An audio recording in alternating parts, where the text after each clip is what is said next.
The second panel is supposed to give answers on what should be done in order to turn its merely fluent slogan into real life. Also, it would be interesting to hear the opinion of our speakers from Europe on what they think about the rumored new Marshall Plan for Ukraine. So now let me introduce Andriy Bespyatov, Executive Board Member and ex-President of the CFA Society Ukraine, who will moderate the panel and introduce the speakers. Let me remind you that after the second panel, we'll have a lunch until 2:30 p.m. Thank you. Hi everyone, and thank you for being here today. It's our honor to see so many people here, regardless of the situation in the country for the last 12 months. And actually, it's kind of interesting that exactly 12 months ago, when we had our previous conference, we started with quite a hot topic, East or West.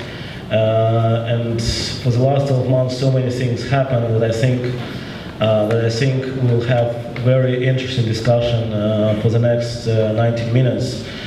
Frankly, I think it maybe 1, 2, 3, maybe 5 years, we won't have a macro panel at all. Hopefully it won't be needed at some point of time. We won't need to discuss our economic outlook. We won't need to discuss our hryvnia situation, and probably we'll discuss more details about investments and types and how much money do we need and how much money we got already. So we have quite a number of topics to cover within the next hour and a half. So let me introduce our honored speakers. Please, on the left to me, Mr. Dimitri Gvindadze. He is now a leading regional economist in EBRD, and formerly he was a Minister of Finance of Georgia in 2011-2012. Mr. Andriy Bulakh, who is currently an office manager partner in Deloitte, Ukraine, and he is also a partner in charge of audit department responsible for Ukraine, Belarus, and Georgia. Mr. Timothy Ash, who is head of Emerging Markets Research Center Bank and used to cover EMEA research for many, many years and knows all the region very well. And last but not least, Dmytro Sologub, who is head of research in Raiffeisen Bank Aval, and also he is now an editorial board member of VoxUkraine. So we have 4 very knowledgeable speakers who knows a lot about our economy, who know a lot what we should expect from it. So probably the first question I'll address: what do we have now? As I'm serving as the head of research in the largest investment bank in Ukraine, Dragon Capital, I'm quite often asked, what do you think about the last 12 months? So I think if I want to be very brief, usually I say some countries don't have an experience for 100 years what Ukraine had for the last 12 months. So starting from general situation analysis, let me first probably ask Dmytro Sologub, what do you think? What do we have now in terms of how deep we are? Well, I mean, I think what's quite clear that we are in quite important crossroads. I recently kind of came to the idea that, you know, there are economic cycles, there are contractive waves and so on and so on. And there is also Ukraine waves, which is 5-year long. Yeah, we all remember 98, 99, when after those 90s, economy started to survive, started to improve. There were a few reasons. Probably president who just elected for second term has some ability to do reforms. Then there was also improvement in international markets, and devaluation helped a lot, and so on. You had a lot of capacities in the economy, and the economy really started to improve from very low base. Then 2004 came, when after Orange Revolution there was a chance to change your political system based on when you have already some economic improvement. But exactly at that stage it did not work because there was no incentive to change political system since the economy was doing more okay, foreign banks were coming, and so on and so on. Why to do painful reforms at the peak of the economic cycle? 2009 was different, yeah, on the other side. You can do the reforms on the bottom of the economic cycle, but unfortunately then it didn't work for political reasons. And now it's 2014, so another 5-year cycle came, and that's kind of a question where Ukraine goes now, in which direction. and whether it goes at all in its current, I would say, territorial borders. That's an important question. And here, I don't think we have a real answer for that. At the same time, I still believe, not only as a kind of macroeconomist, but also the person who's living in this country for a lot of years, and also now a member of this VoxUkraine initiative, which is really trying also to be kind of an opinion exchange platform in the issue of the reforms and so on, that a lot of prerequisites for the reforms and for improvement of the economy is here. You just should help them, you should mobilize them in the best way, and then it will work. Therefore, with all these problems we have, debt to GDP ratio 70%, currency depreciation, banking system recapitalization costs, and so on, it's quite clear Ukraine is not doomed, but it's up to local, say, public society, which already did a lot of job in the last 12 months. It's up to the political class, it's up to the business community just to go and to kind of prove that the economy is not doomed. Thank you.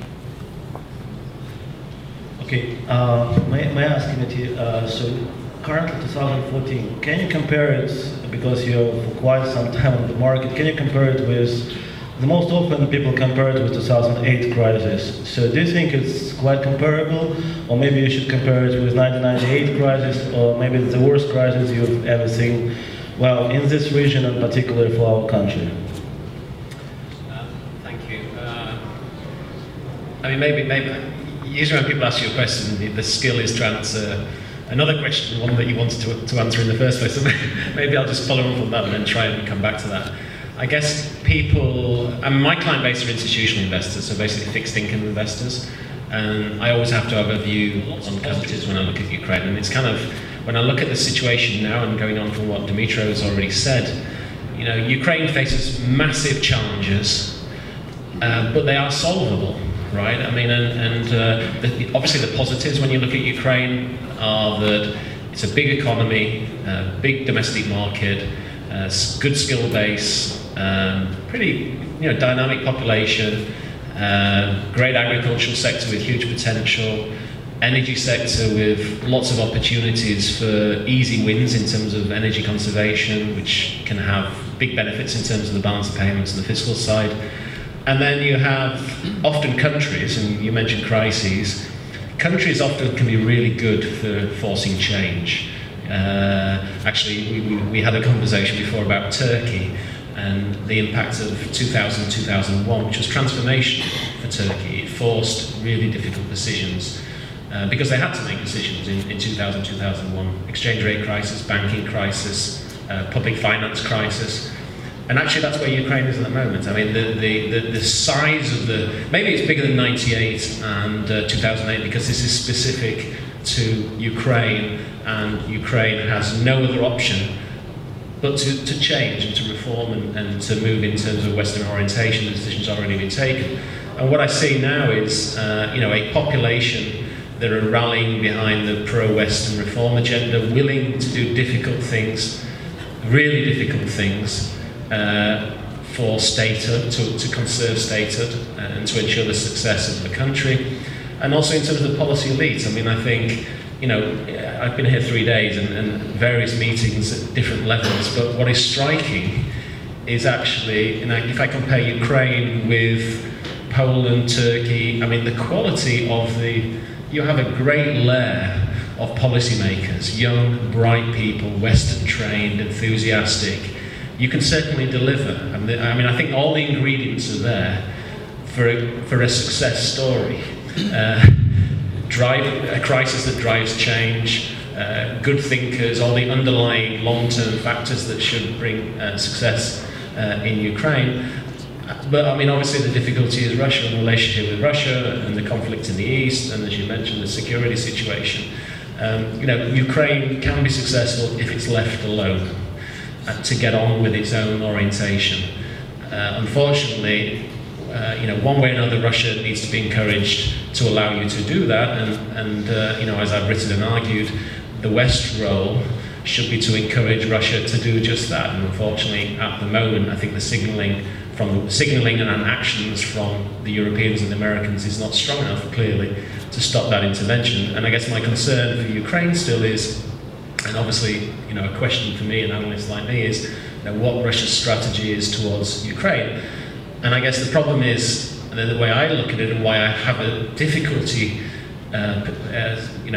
writing and forecasting a positive scenario for Ukraine is, as soon as your policy elite are successful, or as soon as there's evidence of policy success, the danger is Russia will intervene again. I mean, that's, it doesn't want a successful Ukraine, it doesn't want a successful Maidan, and that is a very, very difficult challenge for Ukraine, and it's a very difficult challenge for the West, and they need to address it. So, I mean, I'm not sure I necessarily answered your question, but I should say, also just adding that in all the time I've been coming here, I've been covering Ukraine about 25 years, and I have to say that, over the last 1 or 2 years, I'm more concerned about Ukraine in terms of the challenges in terms of the banking sector, in particular the exchange rate situation, and I don't sense that policymakers in Ukraine, or politicians I should say, in Ukraine, and the international community quite understand the near-term threats in terms of the exchange rate, the financial sector that Ukraine faces. I mean, basically, there's a lot of talk about structural reform, and we all understand that, and I agree with it, and I think we would all agree that Ukraine needs massive structural reform, a wholesale change in the culture of business, the culture of government, governance, the legal system, all that kind of stuff. But unless you get macro stabilization, none of that, there's no point looking at structural reform. If the currency is collapsing with big implications for the stability of the banking and financial sector, structural reform comes after macro stabilization, and the bottom line is the current IMF program is not big enough. Because of the intervention of the Russians in the East, that is driving the weakness of the exchange rate. Obviously, not having a government doesn't particularly help, so I'd encourage politicians to work very, very quickly in putting a government in place. But basically, given the dynamics of the exchange rate, you need a positive, confident shock, and that means that the international community, the Americans, the Europeans, and the IMF need to get together fairly quickly and put together a much bigger package of support to stabilize the exchange rate, stabilize the banking sector, and then you can get on with structural reform. We'll come back to that, so we'll have it like a separate additional discussion. I have very quick 2 follow-up questions. So you come pretty often to Ukraine. So for the last, let's say, 8-9 months, because we're here inside, maybe we're missing something. So from an outside view, when you come, let's say, once every 1-2 months in Ukraine, do you see, how do you estimate the changes in the economy? Is it worsening significantly? What are the positive things that you write to your clients about Ukraine? And the second very quick thing, do you write about the real reforms in Ukraine, or you write it like in the future terms, reforms should be done, and so on? Or you write that something already was done in the last few months? I think you have a policy elite that understand the problems and, can formulate your own reform program that addresses all the kind of issues, in terms of, the macro stability issues, and then the banking sector structural reform issues. Implementation is obviously a key issue. I think, Yatsen, the finance ministry team, the central bank team, I think are on the same page, and they understand the challenges, and I think they can formulate a reform program fairly quickly. But I think there's a lack of recognition that the current situation is really critical in terms of the exchange rate, the balance of payments. The dollar liquidity shortage in the banking sector and the knock-on impacts in terms of the corporates. That reminds me of '98 in many respects, and I think the danger is you get a payment crunch, which has very big ramifications and feedback into fiscal space and in terms of the real economy story. I think it's quite interesting, and certainly this year the big question mark has been, the size of the real GDP contraction this year. We've all been kind of debating about whether it's going to be -5, -10, -7. And I think what's been kind of clear is that, you know, we had early in the year a relatively good performance, and then with the conflict obviously in July and August, a big downward movement, and then some recent relative stability. So people have become a bit more optimistic about the growth story in the short term, or some stability. Georgia, how you may compare our current situation with what you had when we say it was 2008, where it's not just a global crisis that I'm interested in, but more on the situation with Russia and how that influenced your country, because you're working here now, probably this will be the easiest task for you to make some comparisons between two countries. Thank you very much, and thanks for inviting me to take part in this forum. It's a big honor to be in front of this distinguished gathering. Like, speaking of Georgia and Ukraine, yes, there was a global credit crunch in 2008, and that coincided with the war.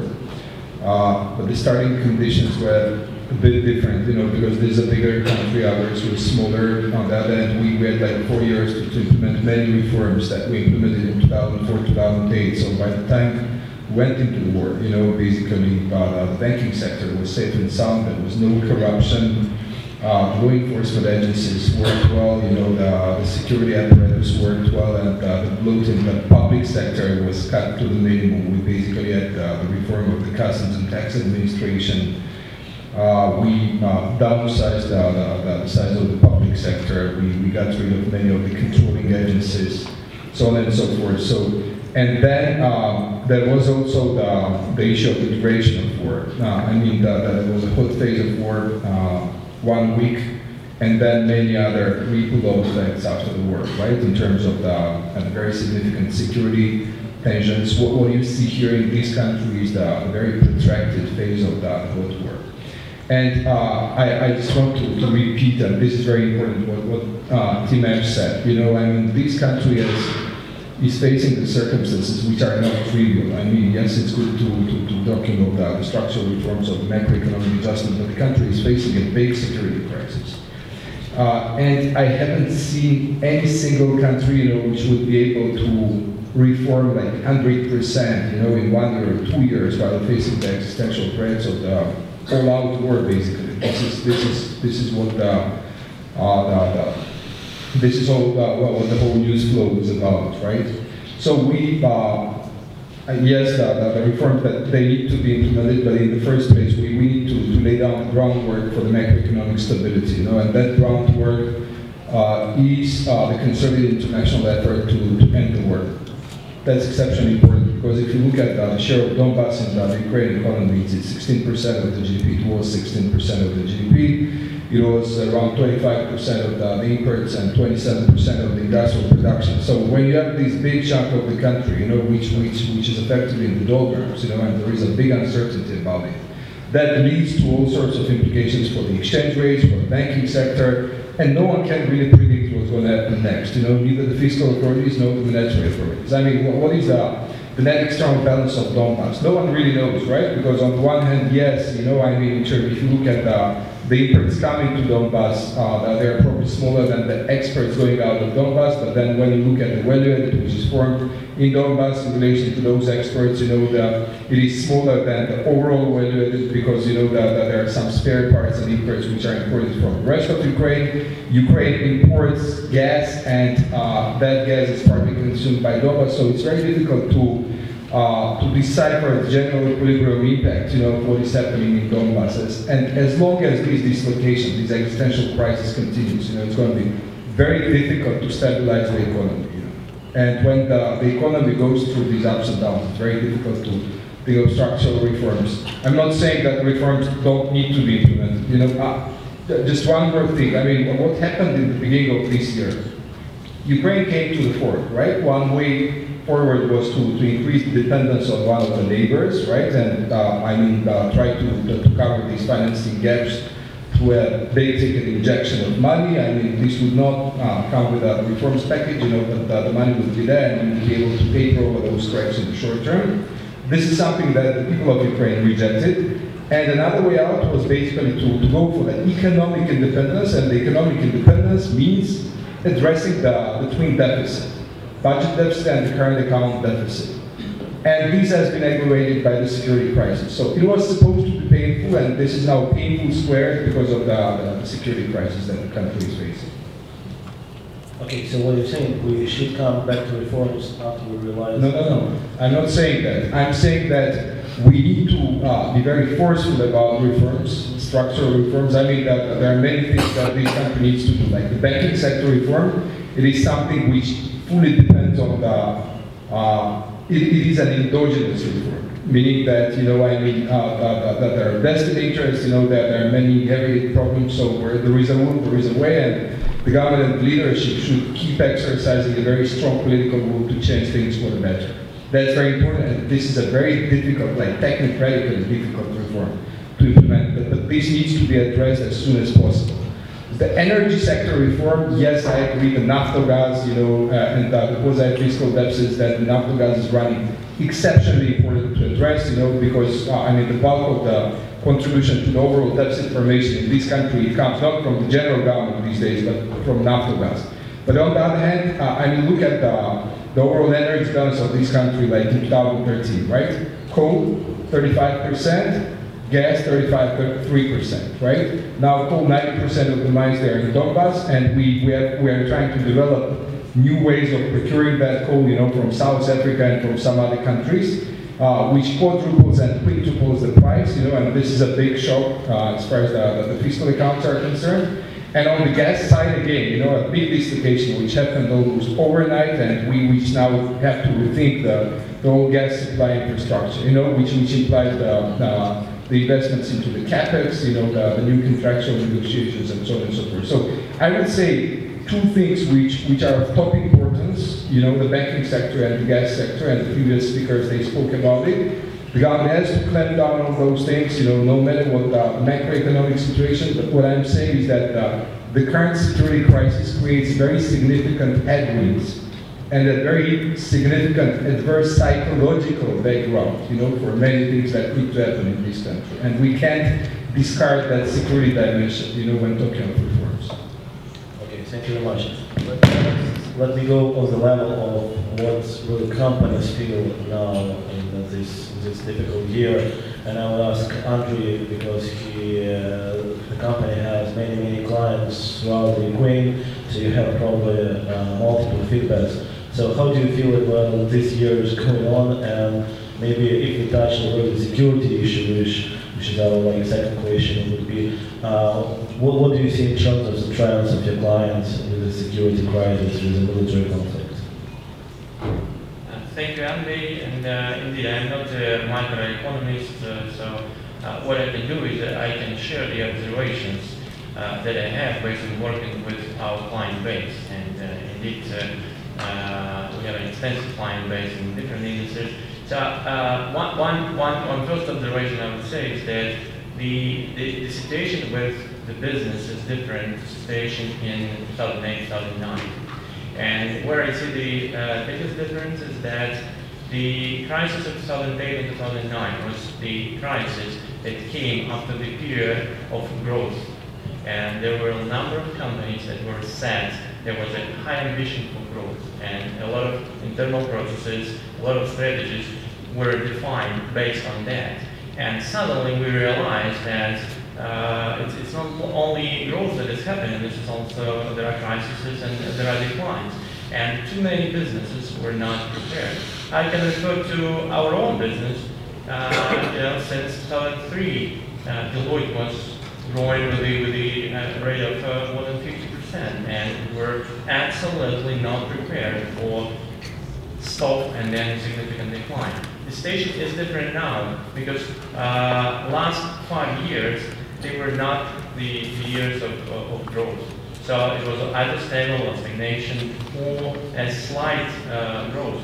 And I think those businessmen who already felt the shock of what happened in 2008, 2009, they were much more careful in determining the ambitious goals on growing. So I think from that point of view, this is a bit of a positive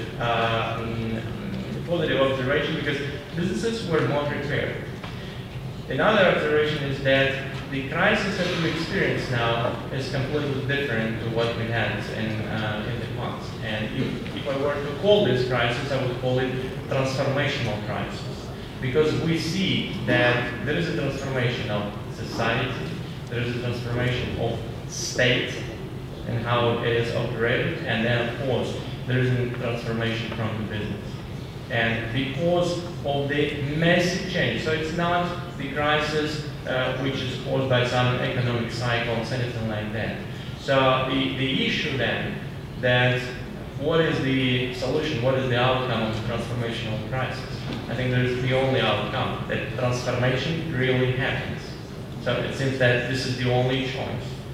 And I think, Andriy, you specifically asked not to talk about reform, but as you asked Dmytro on his thoughts about the pace and his success, I just wanted to take 30 seconds of my speech on that and ask you as an audience, can you put your hand up who thinks that there was a positive result of the reforms over the last 6 months?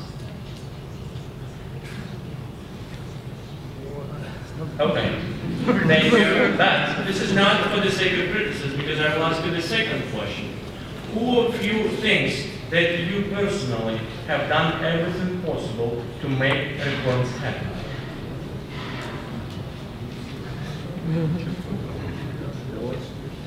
None. I think this is the only thing that I just wanted to mention about reform. Yeah, particularly one answer. Okay.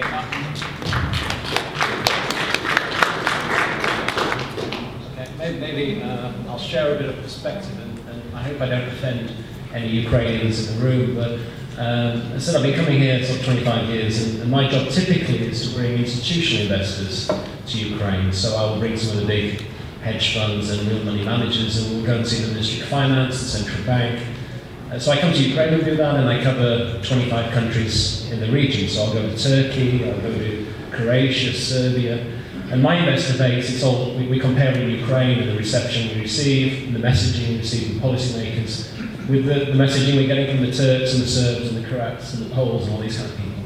So I guess in all the time I've been coming to Ukraine until the last 6 months, I'd say the National Bank of Ukraine in particular, I've had the worst experiences in my time of bringing investors in terms of investor relations.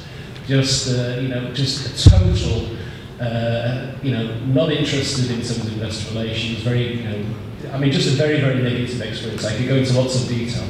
But I have to say, I think in the last 6 months, and it's very, very easy to criticise Governor Gvindadze and the team at the National Bank, who are facing immense challenges on the exchange rate front. But I think the experiences I've had in terms of interaction with the National Bank in the last 6 months or so, or let's say the last year, have been incredibly positive. And I should say, this week, in terms of all the general thoughts I have and concerns I have in terms of macroeconomy, the kind of reforms that have been outlined now by the National Bank, and we have Mr. Rashkovan sat here, who I think is one of the leaders in terms of reforms into the organisational structure of the National Bank of Ukraine and also the banking sector in particular, are actually pretty inspirational. And Rome wasn't made in a day. From a position where I would argue, from an institutional perspective, the National Bank of Ukraine was certainly in the low end of the lower quartile in terms of my assessments, in terms of perceptions from an investor perspective. It's incredibly challenging to implement the sheer scale of reforms that you need to do. And just looking at the National Bank of Ukraine in terms of their plans, Rome wasn't built in a day. Let's give this administration a bit of time. But certainly the plans put in place, I'm incredibly encouraged by that. Okay, so you tell the client that the risks here are balanced by the initiative for reforms. The quality of the people that have been brought into the administration is top notch. Some of the people I'm seeing are finally, Ukraine is getting the kind of people in office, in key positions that I think can make a difference, can transform. Ukraine could be the next Georgia, there's no doubt about it. But again, the key issue in the short term is this macro stability issue. Ensuring that Russia doesn't intervene further and getting the right level of support from the international community, which unfortunately is not there at the moment. That's the reality. Andriy, can I ask you also ask about the security issues? So do you see what do you see the cause? Like people decided to wait and see. I mean, in terms of new investments, in terms of, I don't know, moving business out of the problematic regions, or maybe they started looking for foreign investors and investments. Or so in terms of that bottom-up perspective, how do you see it? So do you agree that we should wait, we should do reforms, but the situation is number one problem here in Ukraine with the military conflict, or people still try to do their best to develop the companies that they manage? If we talk about the impact of the military conflict on the business and what I see talking with CEOs and CFOs of my clients, I see that the leadership is now facing completely different issues. In the past, there was no management decision that, there were management decisions that could influence EBITDA, that could influence the revenue, that could influence the market share. Now, some of the decisions that CEOs and leadership of the business take, they influence on purely lives of their employees. And this is a completely different dimension. And in discussion, I had a discussion with my client, this is a shareholder and CEO, and talking about what is the impact of military conflict. He was talking about that. He was not talking about EBITDA or anything else. So this is another emotional element which is added to just the style of how you can manage the businesses in such environment. So of course the question of security of asset security of people is on agenda, and this is pretty logical that the businesses are trying to make it more secure. So anything that would lead to that. So if we talk about other plans for expansion, for additional investment, there are not that many. So the survival and making sure that the employees are alive, the business continues to work. This is the key question on the agenda of the majority of CEOs of my clients. Okay, so probably follow-up here will be for Dmytro. So do you see a lot of people coming and asking about lending, or it's like a stupid question to ask banks?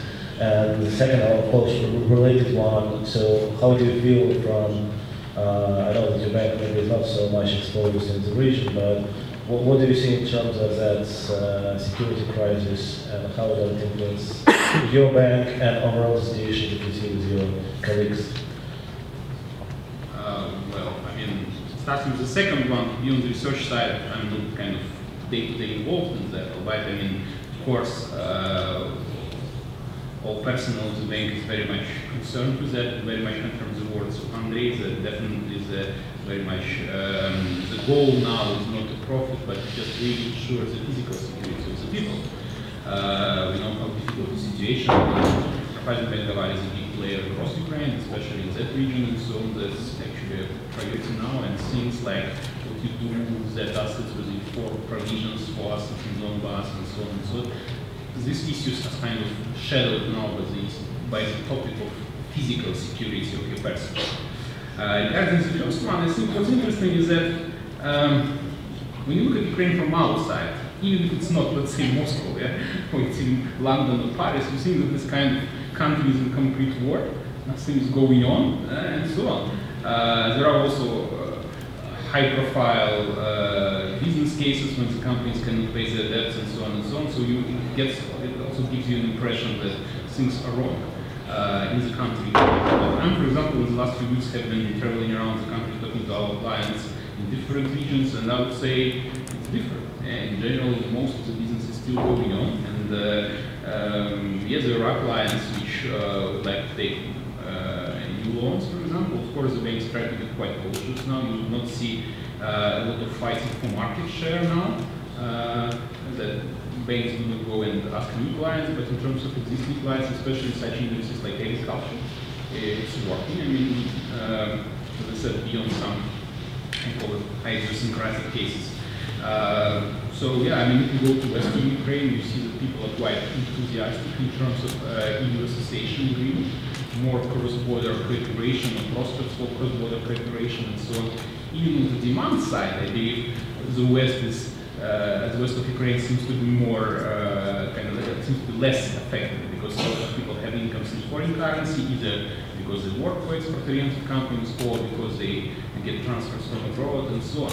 So that's kind of a positive flavor we have been talking about. And we also should know that a lot of Ukrainian businesses learned the lesson of 2008, 2009, and they came to this crisis much more resilient.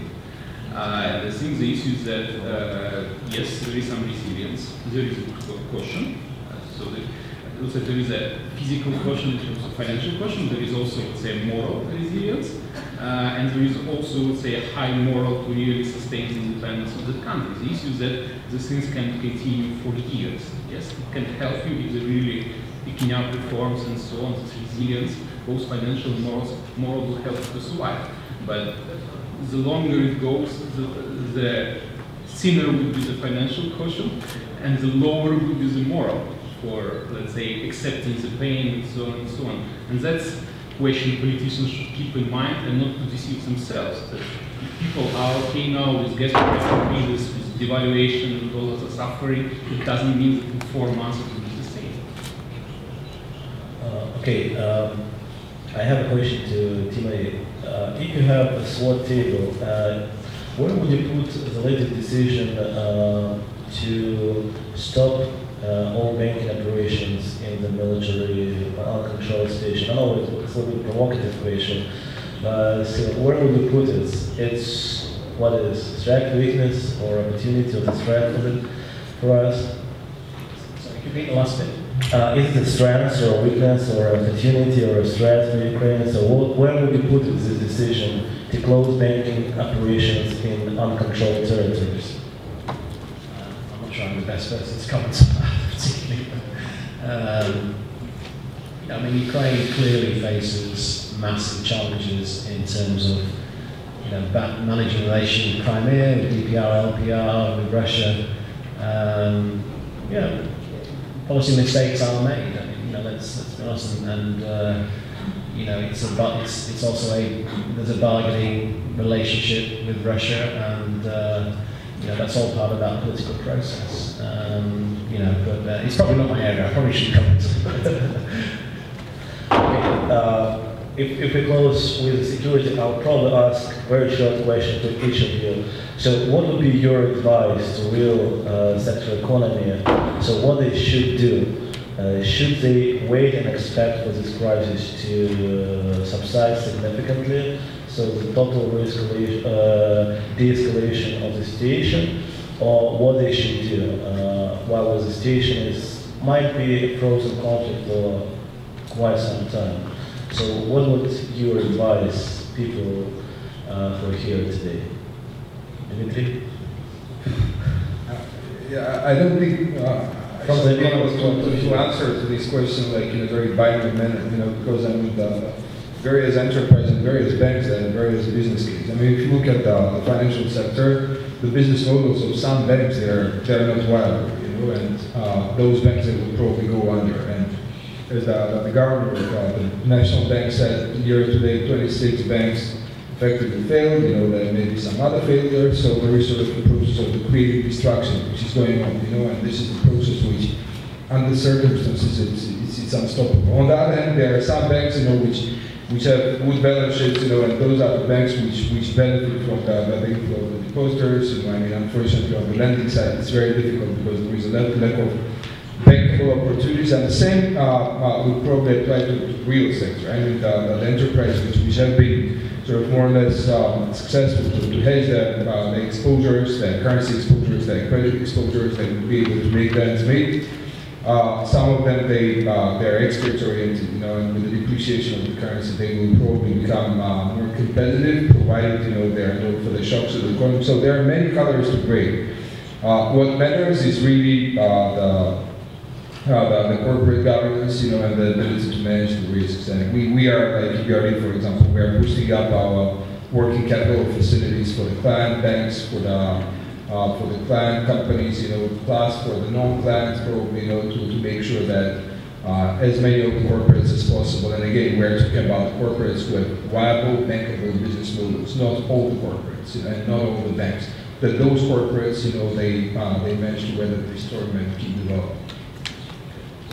Andriy? It's very difficult to give advice to different businesses because the station is, of course, different. I can just share what we are doing, because you may say, okay, Deloitte is a consultant, but we are consultants, but we are also a business, so we are running the business. And as a managing partner, I'm responsible for paying salaries and then, getting some positive results from the business. So what we are doing at the time when any quantitative characteristics they go down, so it would not be a surprise that in the majority of cases the businesses have a declining trend in revenues, in profitability, or the losses are increasing, etc. So what do you do? So what we do is that we try to keep positive thinking. And you cannot do that if you look only at the numbers, because there's a negative trend there, so we have to look at the qualitative things. And it might sound a bit strange, because sometimes I hear that this is very difficult to do a strategy, this is very difficult to plan for more than 1 month or 2 months. But when you start looking at your qualitative characteristics of your organization, of your people, of your client base, you will realize that any change in that characteristic, that is not a change that will come in a month or two. This is something that will take time. So what we are looking, we're actually looking at the qualitative characteristics of our business. We are, despite the station, are looking at formulating our own strategy 2020. And we're looking at how we want to change. Having positive thinking, we don't think that we will close tomorrow. So if we are not shutting down the business, then we need to be set for continued operation. So we are looking at qualitative things, and I would suggest that in a time like this, of course there should be focus on having cash on your bank account to be able to survive during that period, but also look at your qualitative characteristics of your business processes, of your people, of your depth of relationship with your clients. Sorry, was the question the advice to business? Yeah, some advice based on the security crisis. If you advise them to wait and see, not doing any development right now, and just conservative, whatever you have, or what would be your advice maybe to do some modest investments, or how would you do during the security crisis if it extends for quite some time? Okay, well, maybe can I answer a slightly different question, and I will come back to that. But I guess, my basic advice to the policymakers, to start with, is, this is your opportunity, right? This is the opportunity to be really ambitious, and I think sitting back and being distracted by the intervention in eastern Ukraine and Crimea is what Russia wants. I mean, Russia wants Ukraine to fail economically. That's why it's intervening. He wants Maidan to fail. So I'd say this is an opportunity that the government should not waste time, agree a coalition agreement very, very quickly.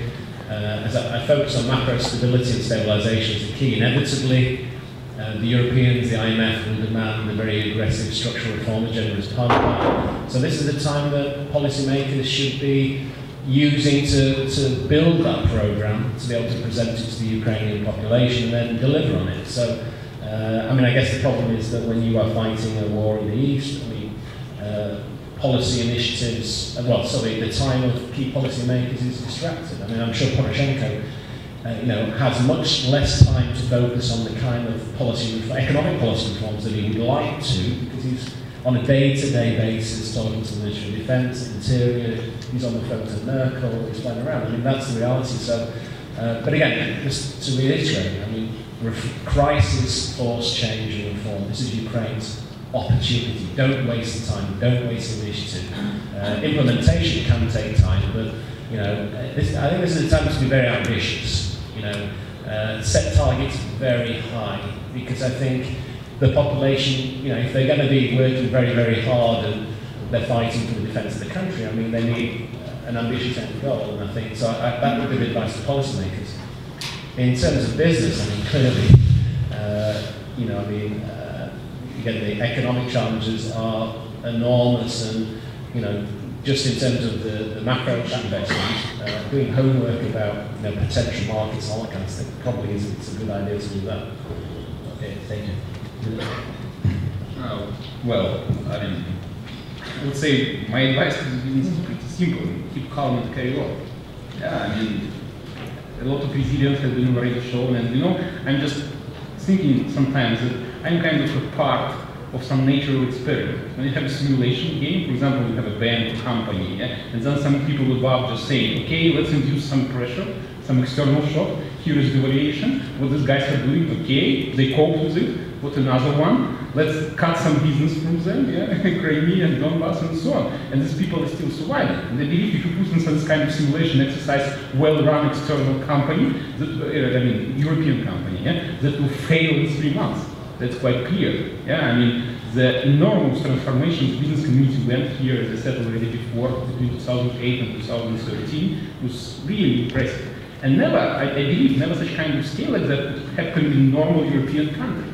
Yeah, it's slow, it's established, and so on. There are a lot of stuff, there are trade unions, and so on and so forth. So yeah, a lot of resilience is there. So, but at the same time, there is also advice to the government and to the services. And this advice is also a simple one. The war is not an excuse, especially anymore. Yeah, I mean, there was excuse about war, there was excuse about parliament, which couldn't work because of all these guys there, and so on and so on. And so on. Now it's not an excuse anymore. Yeah? It's finally, I mean, it's a pretty simple question. Yeah? Either that state of the country and the economy, or that one. Yeah? So, like summarizing, I remember there was a meeting recently with the first deputy governor, Mr. who said, "Don't panic. If you panic, be sure you to be the first one." Okay. If we move to another hot topic. And which was one of the critical points that Dmytro mentioned, our local currency, hryvnia.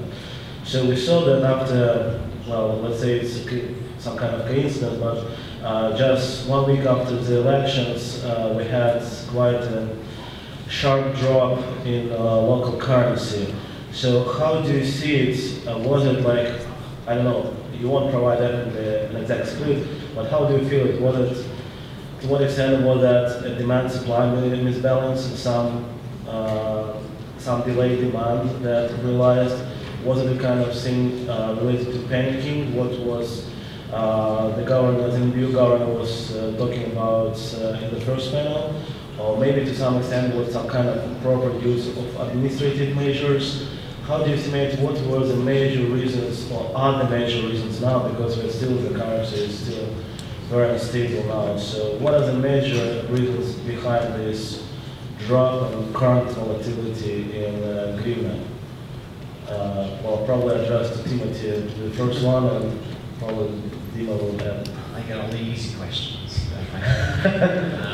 Look, again, it's pretty easy to be critical of the central bank, but well, I mean, we all know the reason for the exchange rate weakness, right? I mean, it's Russia's intervention in eastern Ukraine. It's a confidence shock. It's the fact that the external financing provided by the international community is not enough. I mean, if you look at the balance of payments, it's pretty straightforward. You've basically had a big exchange rate depreciation. You've had a deflation of domestic demand. The current account has shrunk to fit. That's good news. Not good news from a domestic demand and growth perspective, but it's closed one of the angles. But at the same time, on the capital account, you're bleeding on the capital account because there's a fundamental lack of confidence. There's a lack of confidence in the security situation. There's a lack of confidence in the willingness of the international community to provide the amount of financing. Elections, the lack of coalition agreement obviously don't help. And the central bank, don't have enough reserves. I mean, that's the reality. I mean, on the exchange rate, I mean, the currency looks cheap, right, from a current account perspective. But as I would argue, in the end, the currency will go wherever it's going to go. It's a market. And unfortunately, the capital account is bleeding. I mean, you can look at the debt rollovers, the short-term debt rollovers. You know, the IMF program, I think, assumed 88% debt rollovers. I mean, I think it's sub 70%. So there's a gaping hole on the capital account that needs filling, and bottom line is the program's not enough. And I think, you know, the National Bank understand that, the IMF, I think, understand it. It's a question of knocking on key IMF shareholders' doors and asking for some more money to fill the hole.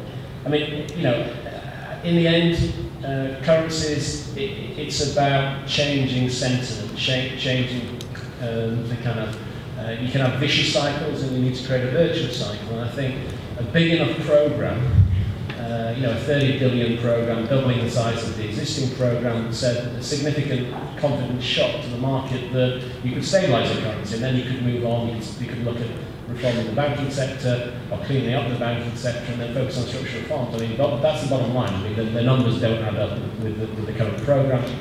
And I mean, again, with central bank policy, you know, if the Russians are having problems stabilizing the ruble and they've got 420 billion FX reserves, I mean, what hope is the National Bank of Ukraine with 12 billion in reserves? And I mean, I think the other kind of problems, and I think this is something that the Ukrainians should surely lobby the international community about. I mean, in the end, from a balance of payments perspective, Ukraine has done exactly what the international community asked them to do. So not restructure private sector external liabilities. So basically, you paid the Eurobond in June, you paid the Naftogaz liability in September, that's 2.6 billion that you paid out. And then you basically paid off the Gazprom debt, another 1.odd billion. So again, that depleted your reserves pretty significantly. So I mean, you would expect the international community to come to the rescue and provide, you know, fill that hole somewhat. But I mean, I guess the other thing is it's also, in the end, you know, the message should be for Yatsenyuk and Poroshenko, do a deal quickly.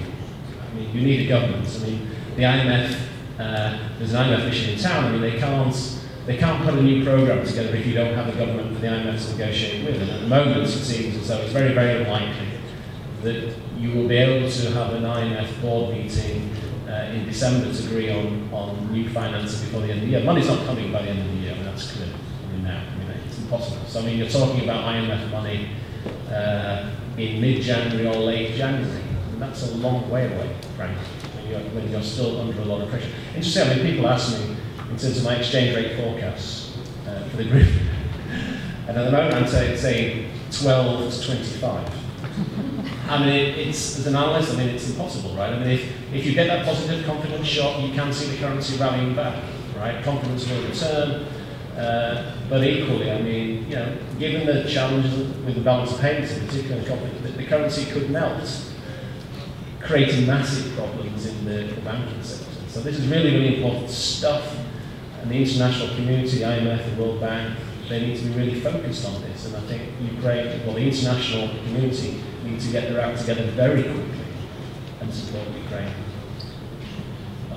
Dimitri, can I ask you, so do you agree, yes, Dimitri, I think Dmytro, Dimitri, to make it clear, so do you agree that it doesn't really, a key thing now, if you get the financing from the IMF by the year end, or maybe, I don't know, end of January, do you think it's critical for now, or we should concentrate on other things to have, as we discussed now, the currency, to have it, I don't know, stable less than one time? I think what is really critical is to have a new government, because you cannot have an interregnum in time of war, you know, and that's I think that's clear for everyone. Now, speaking of the currency, I mean, I agree with Tim, you know, if you look at the bills of payment dynamics, there has been an improvement on the side of the current account. Actually, the current IMF projection is 2.5% for the current account deficit, which is way better than deficit, which is way better than almost 10% deficit for the previous year. But if you look at the refinancing dynamics of the capital and financial account, you will see that the refinancing ratios they're down. So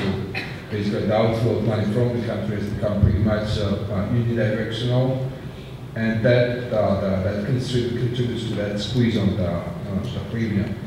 I mean, 47% premium depreciation year to date compared to dollar, you know, it's, yes, it's big, but if you look at it in the regional perspective, you compare it to Russia, for example, almost 30%. You look at Kazakhstan, I mean, it's good that hryvnia is appreciated, you know, because without appreciated hryvnia, you would lose completely on the side of the competitiveness.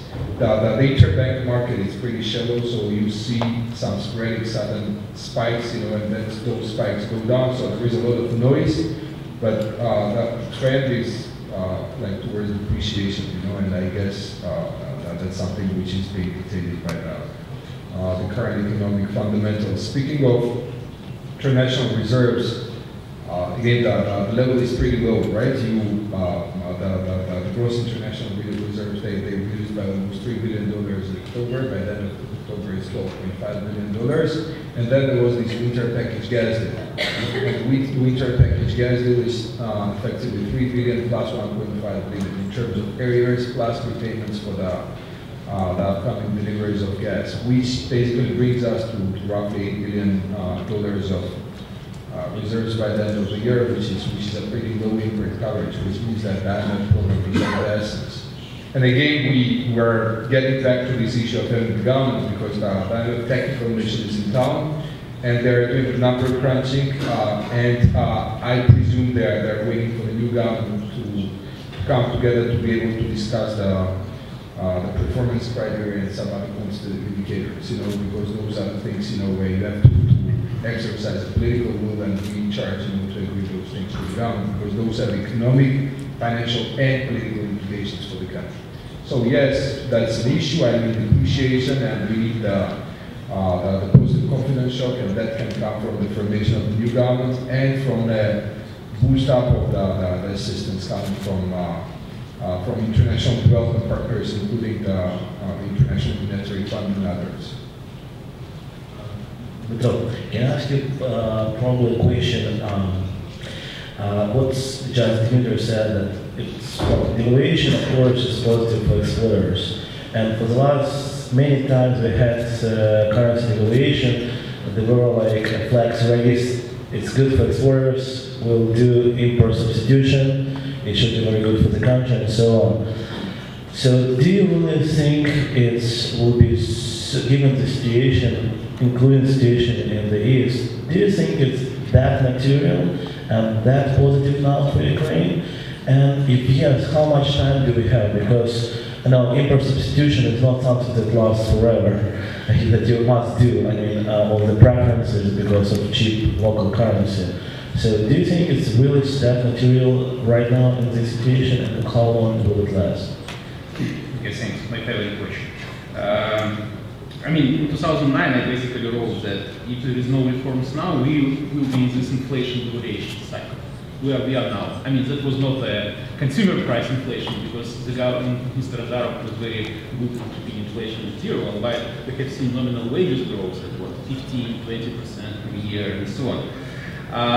And I mean, what we see now, actually, of course, again, now it's an opportunity for really developing domestic base. And here, if you compare Ukraine and look at our neighbors and countries in Eastern Europe, here Ukraine has quite a lot of advantage in terms of uniqueness of the situation. Yeah? If you look at Baltics or Czech Republic, that's a small and soft economies, which are very much dependent on their neighbors. Like I think the Czech economic cycle is very much synchronized with the German one.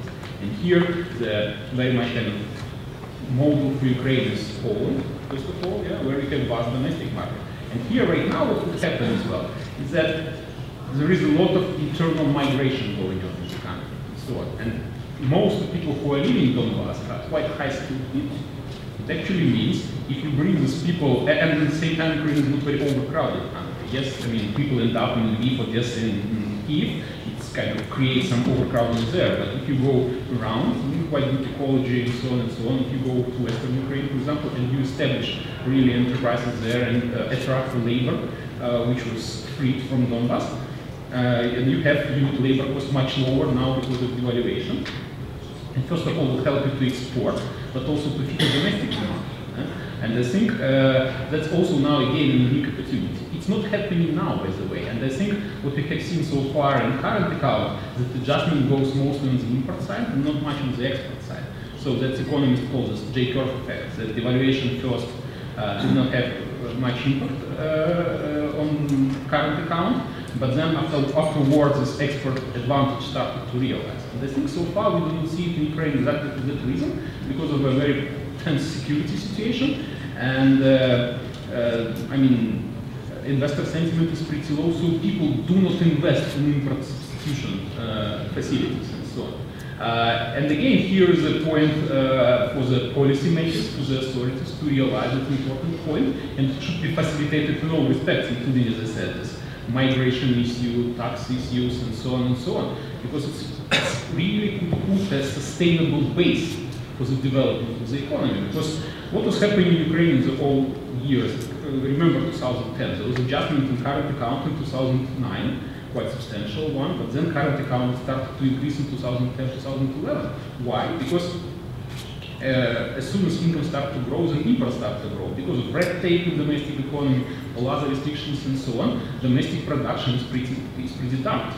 Therefore, it goes for demand for imports, and that should be changed. Again, here is an example of Poland. The export to GDP ratio in Ukraine is 55%, in Poland I think it's below 40%. So it means that the country could be put on a more sustainable cycle if it's more relied on the domestic production.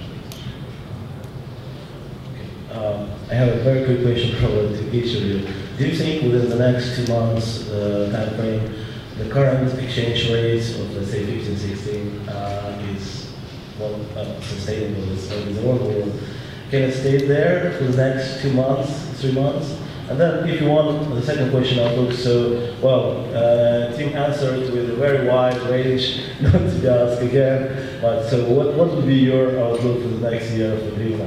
Because everyone is asking and everyone is interested, it's quite obvious. So 2 months, 2015. Dimitri? I don't know.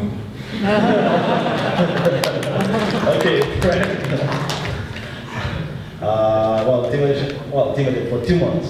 I know you're 12, 25, but 2 months. Is it more or less sustainable? 15, 16? Is that a question for me? Yeah. I think the bias, I mean, just bring everything together, and I don't have a huge amount of confidence in the international community, frankly, given what we've seen so far. So, I mean, just look at the timing of the government formation. Again, the IMF board meeting is unlikely in December. You go to January, late January disbursement. I mean, that's 2 months. It's a huge amount of time for Ukraine, given what we've seen. So I think the danger is that in the near term, you see more weakness, right? So, I mean, for me, the pressure is towards the 20 level in the very, very near term. Well, not very, very near term. not tomorrow, necessarily. But I mean, until we get significant international support or a signalling of significant international support, I find it difficult to see stabilisation of the exchange rate without pretty extreme administrative measures. And remember, administrative measures just move the problem elsewhere in the economy. And essentially, they kill economic activity, slow growth, push the economy into recession. I mean, there are no easy options. I mean, for a central bank, in this scenario, with very limited ammunition to resolve the problem. I mean, as I said, I'm sure any economist. I mean, Dimitri, you look at the map, you look at the balance of payments, right? I mean, I'm sure the IMF guys turning up here, we all have the same training. You look at the scenario, we can all come to the same numbers, right? I mean, if you look at 45 billion of short-term debt falling due, they imagined a rollover ratio of 88%, 90%, right? If it's 70%, there's a 10 billion gap. That's the gap. Okay, let's assume some of the corporates do some restructuring, which helps in terms of rebalancing, but still, there is a 5 to 10 billion gap depending on how much restructuring is done. And that's the number, right? So that gap's got to be filled. If it's not filled, the exchange rate has to take the strain to help. The rebalancing goes on the current account, so you have a much more extreme movement on the current account. You use the current account from flat or a deficit to a much bigger surplus. That's it. I mean, there's no other way to do it. So for me, it's dependent on how quickly the international community move to get a better program, bigger program in place, And that's partially dependent on the Ukrainian authorities having a government in place. And also, obviously, it depends on the Russians. The Russians will continue to make life difficult, that's clear.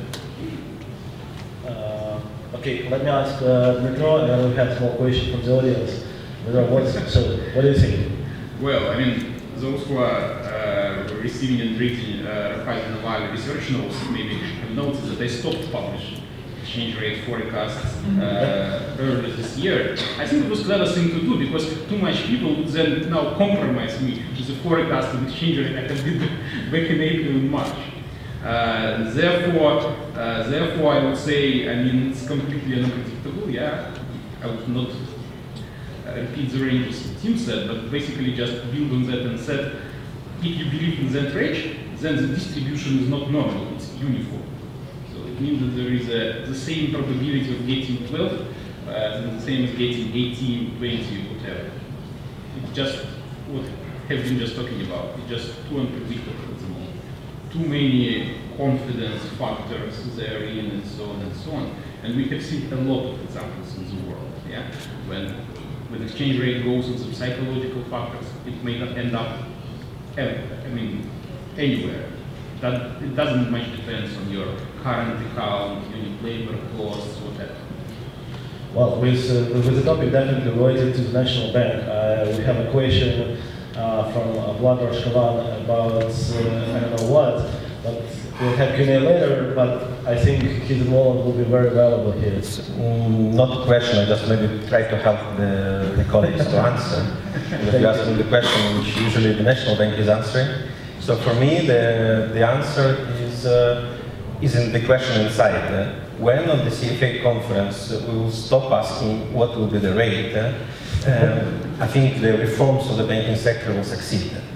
Because this is important. You will never see the foreign conferences where they discuss the exchange rate, what it will be, what will be the rate.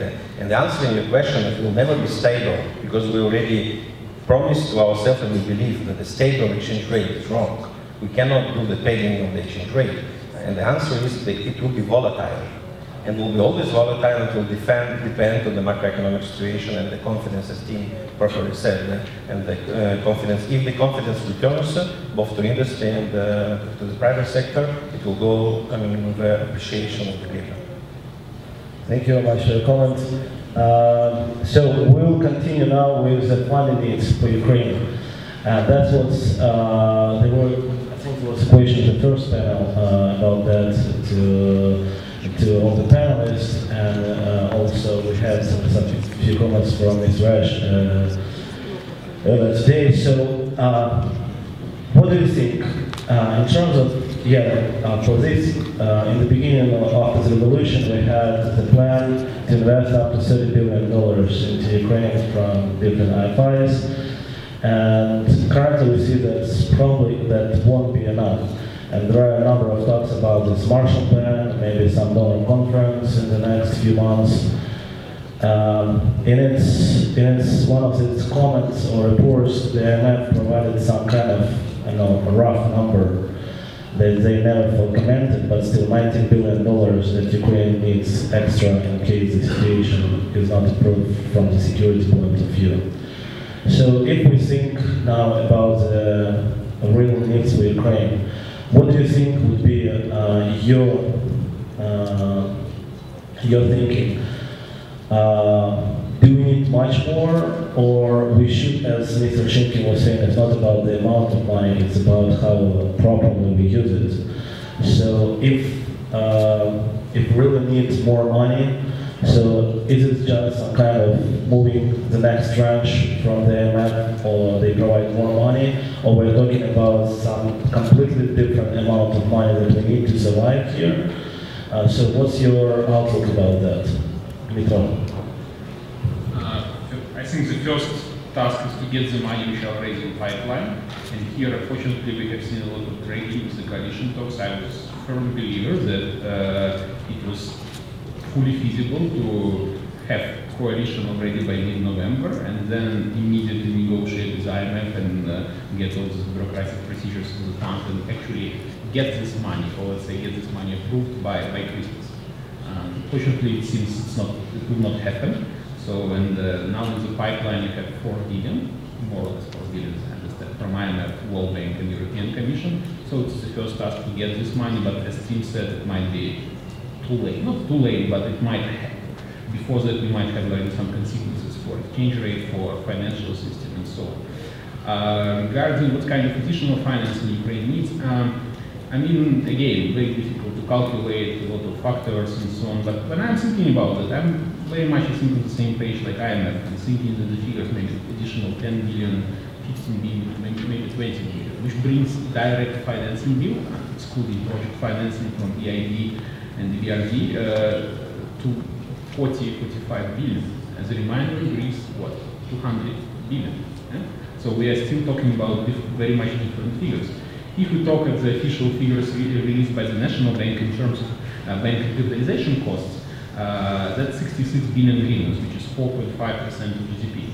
Yes, we should acknowledge that macroeconomic conditions changed since stress test, and security situation in Donbass changed as well, so probably this figure is higher. But even if it's higher in 2 times, let's say, it's still falling much short. Turkey in 2002, 20% of GDP, and Ireland in 2009, which is 50% of GDP. And again, in nominal terms, we're talking about $10 billion. So again, in international terms, we are not really talking about so huge money. That's, let's say, an encouraging initial, but we should know that every day the bill will be growing. Say if Ukraine in March 2015 or in September 2015 will cost much more. And that, I think, now also kind of the main task is to start to do these things quickly. And here you mentioned Mr. Schinkel. Yeah, it's not about money, it's about what we do with it and how we use it and so on. So yeah, my kind of reflection that it's not catastrophic. The figures are not really catastrophic, but require immediate action. Dimitri, can I ask you, well, first of all, do you agree with the amount, the range provided by Dmytro, but also one of the key points here is the timing, which is critical here, important. The later we receive, the more we need. So what's your view here on that? I mean, speaking of the overall amount, which is basically the big ticket assistance, which is coming to the country, IMF in the first place, because they contribute the bulk of it in terms of budget support and BOD support, the World Bank, the European Commission, EIB, EBRD. These are the big ones, the United States government. I mean, if you look at the overall package, the commitment, you know, it's pretty big. Probably some front loading will be necessary, you know, as far as the macro financial assistance is concerned. Because as we already spoke, you know, I mean, from the gross international reserves coverage angle, you know, the country will need support, you know, and that support should be coming in the near term, you know, so you can't really procrastinate with that one too much. But yes, front loading within the current envelope would probably allow to make that speak, but on the other hand, very concerted efforts inside the country, because the pressure on the currency comes from several points, right? It's fiscal deficit, and for the fiscal deficit, I mean, if you look at the general government expenditures of GDP in this country, it is almost 50%. And 50% is almost the same level as you have in the Nordic states, for example. So you cannot be like a welfare state while being at the GDP per capita which is lower than $3,000. You know, so I mean, some ratio of the expenditure, you know, would probably be necessary in the months and years to come. You know, and that would help to get rid of the public deficit, general government deficit reform in the gas sector, which would allow to get rid of the quasi-fiscal deficit. So that would remove a big sort of source of pressure, you know, the international reserves and the currency and so on and so forth. And the adjustment which is happening like on a piecemeal basis on the BOD side, you know. So the structural reforms and the self-adjusting nature of the economy, which helps with the passage of time to relieve some of the pressures on the currency, plus the front loading of the existing assistance, you know, to bridge the gap in the near term and to basically keep track of the dynamics of the economy. And we feel that it spirals out of control, probably like replenishing the overall amount of the package, you know, to make sure that the confidence keeps being positive. You know, that's how I would propose that. Is it matter who provides money? I mean, in terms of conditionality, like the IMF probably would be the toughest highest value chance of... No, it's not about toughest. I mean, I think the conditionality should be, I mean, look, this donor coordination thing, you know, there are many donors in the country, right? And many of the donors, bilateral, especially smaller donors, they don't put forth the macroeconomic conditionalities, but the bigger donors, that they should be coordinating. And we are doing that. Basically, the macroeconomic conditionality is coming from the IMF, and I believe that IMF should be the only one which should be providing that. This is basically the case in this country, because you cannot have